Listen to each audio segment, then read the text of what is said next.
What tools do you need to work on your Harley? In this video, we'll look at the tools I use to do simple maintenance.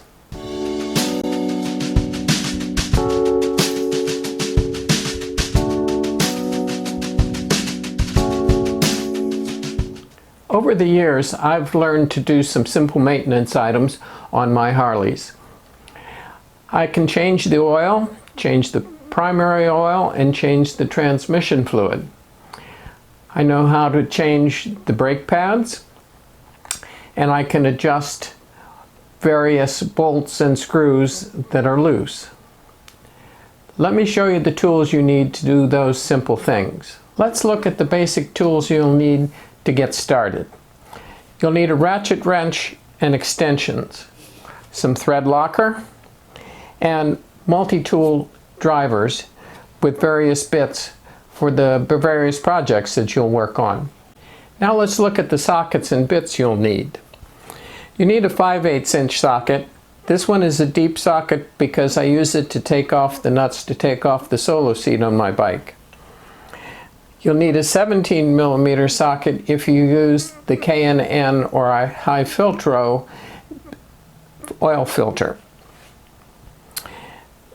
If you need to tighten the bolt on the crossover exhaust, you'll need a 15mm socket.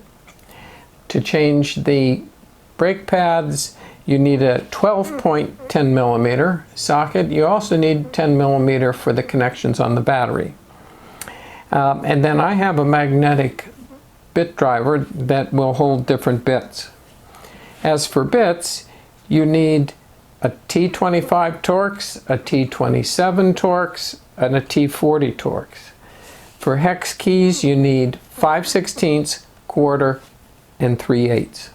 For tightening some things, it's nice to have a 1/2 inch and 9/16 combination wrench, and for general use, a pair of pliers with wire cutters.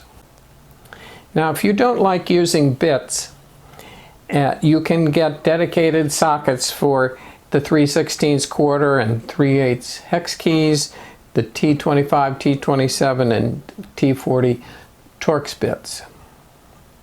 And of course for the 6mm hex key. One other shop tool I have is a scissor jack that I use to hold the bike up and level when changing the primary fluid and the transmission fluid. Now let's look at what tools you need to change the oil. We'll go down to the garage and I'll show you the tools I use to do that. Here are the tools I use to change the oil on my Harley.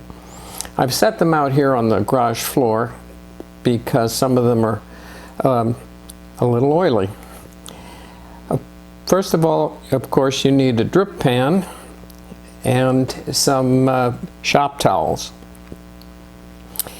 Then a funnel to put the oil into the bike, and I use a separate funnel to put the waste oil into containers to take it to the recycling center.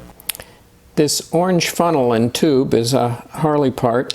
It's a funnel that you set underneath the oil filter and then run the tube down to your catch pan to catch the oil that comes out when you remove the filter. And to remove the filter, you either need one of these three things.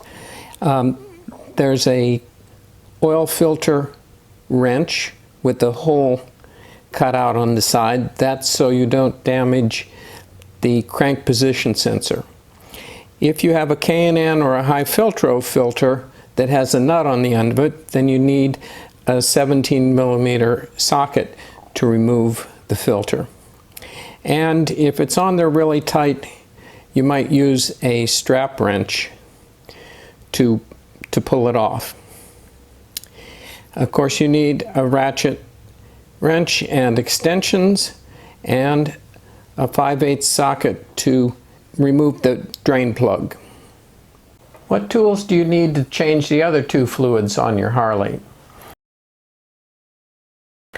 Well, to change the primary, you need the drip pan and the 5/8" socket and the ratchet wrench. You'll need a T27 Torx bit to remove the screws on the inspection cover. And it's best to use a torque wrench when you tighten those T27 screws after you put it back together. Then of course you need a funnel to put in the primary fluid.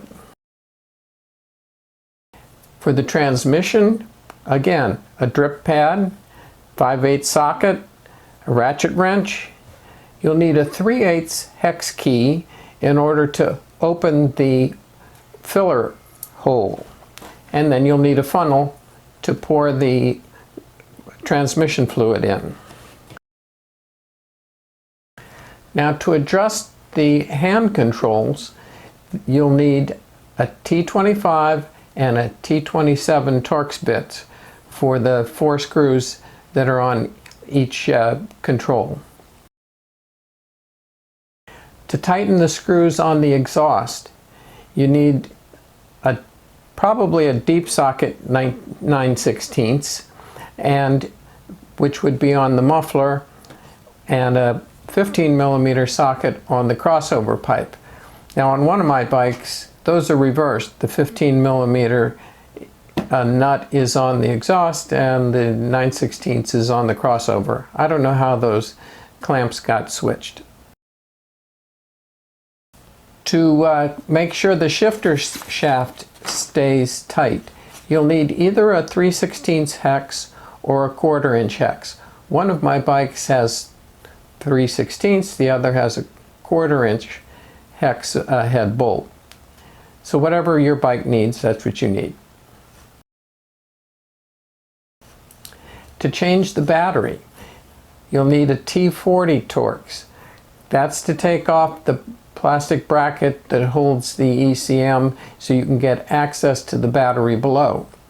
And then you need a 10mm socket or open-end wrench to remove the bolts that hold the battery leads on. And to tighten your horn or mirror, you need a 1/2" wrench. Now to remove the Road Glide fairing, you need a 3/16 hex key, a T27 Torx, a number 2 Phillips, and a T25 Torx. 4 different styles of fasteners on that fairing.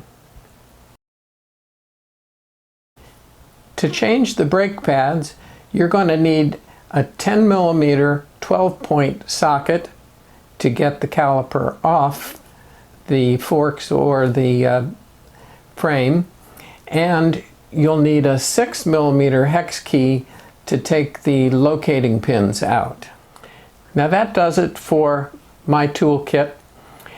I'm sure I've left something out, so leave a comment, any tools that you think I should have included in this list, and other nice to have things that you like to carry with you. That's it. I'll see you in the next video. Thank you for watching, and thanks for subscribing.